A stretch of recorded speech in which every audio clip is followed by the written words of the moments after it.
The trade war's unexpected twist. Is Trump's latest move against China backfiring on the U.S.?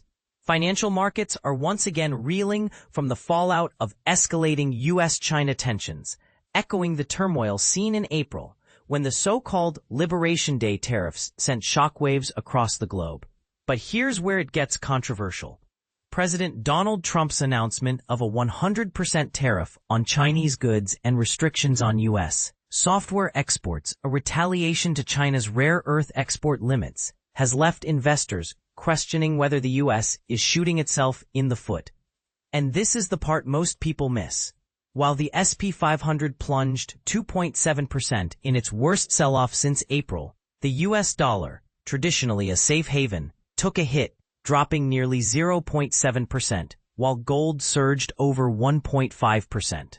Robin Brooks, a senior fellow at the Brookings Institution, summed it up bluntly in a Substack post.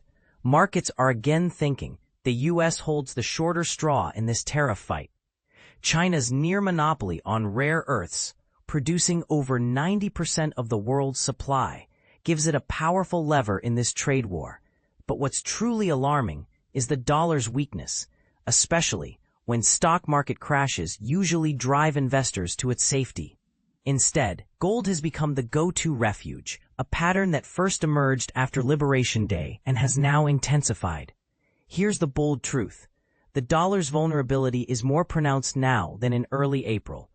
Brooks highlights the dollar's steep fall alongside the stock market's dive, a scenario that should have boosted the greenback. Yet gold's rise, even higher than during the last tariff flare-up, signals deeper trouble. The dollar is not looking healthy, he warns. Before this latest escalation, U.S.-China trade talks had shown promise, with Trump securing deals with the EU, Japan, and South Korea. But tensions simmered, particularly over rare earths and U.S. restrictions on semiconductor exports to China.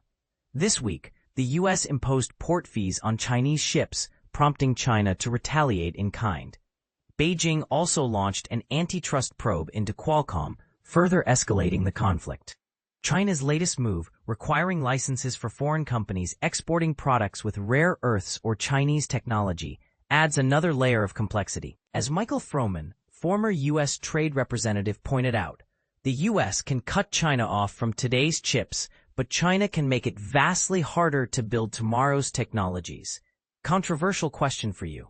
Is Trump's aggressive tariff strategy a necessary stand against China's dominance, or is it a self-inflicted wound that weakens the U.S. economy?